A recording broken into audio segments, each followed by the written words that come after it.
Antes de comenzar con la reseña de la película, haré una breve introducción a los trabajos anteriores de esta y al material de origen.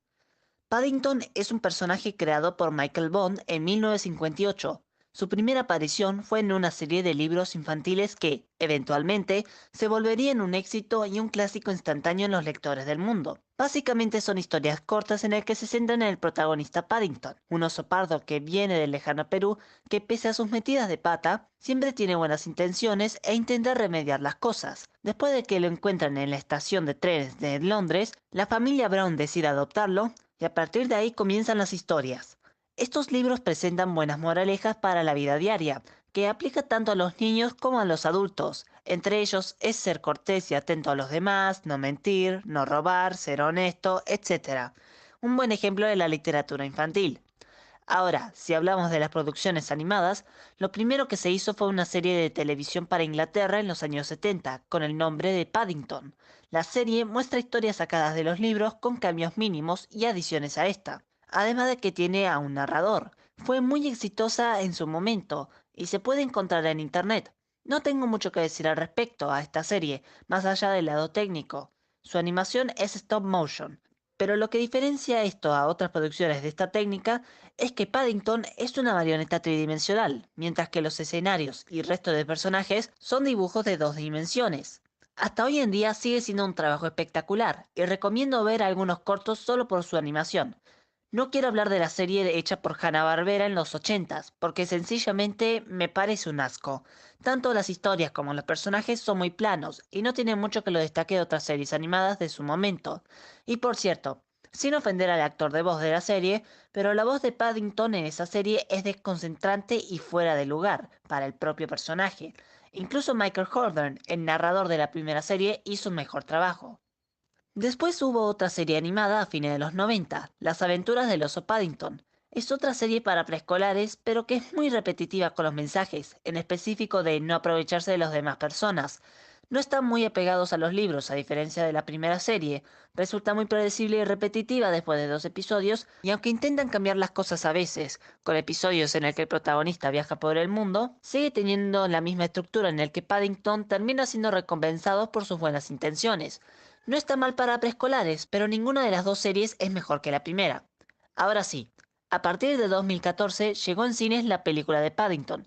Si bien parece tu típica propuesta live action, basada en una marca reconocible en la que castraron y vendieron su alma al diablo para que sea una propaganda llena de slapstick, humor escatológico, colocación de productos y una historia repetitiva y sin carisma, pues en realidad es todo lo contrario.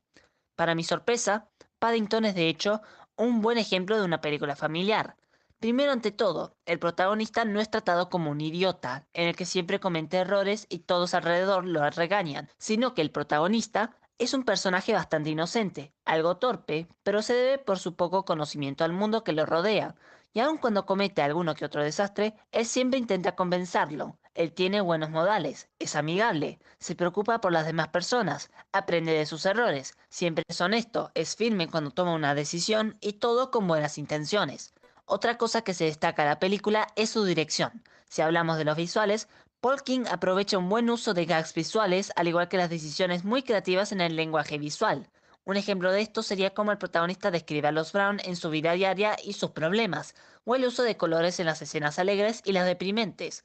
Hasta incluso hay un par de escenas en el que involucran un árbol que está pintado en la casa, en el que se muestra cómo es que los Brown se sienten más infelices al no tener a Paddington cerca y cómo es que revive cuando lo tienen de vuelta. Es parecido al estilo de dirección que tienen las películas de Wes Anderson. También, el diseño de Paddington no es ni muy caricaturizado para que se vea falso en el escenario live action, ni muy realista al punto que no se lo reconoce, permitiéndole una identidad al personaje que entra bien para el mundo que quieren construir.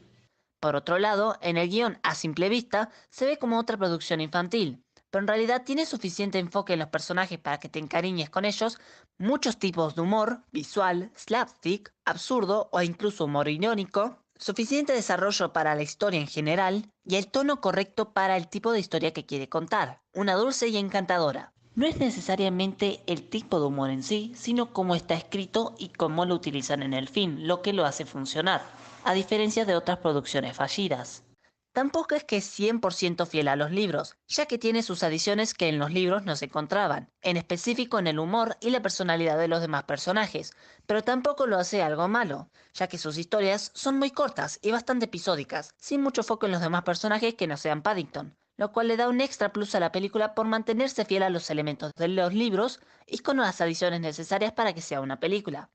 Incluso cuando muchos de los puntos de la historia llegan a ser predecibles o cliché, la película llega a aprovecharse de ello dándole uno que otro giro distinto o incluso burlarse de ello. Paddington es una propuesta ideal para las películas infantiles y un ejemplo a seguir para todos los chicos y grandes en el mundo. Espero y ojalá que más gente vea este tipo de películas familiares, que son inteligentes y dulces, y a la vez que tienen su propio estilo, en vez de la misma basura que sale todos los años. Le doy un 7 de 10.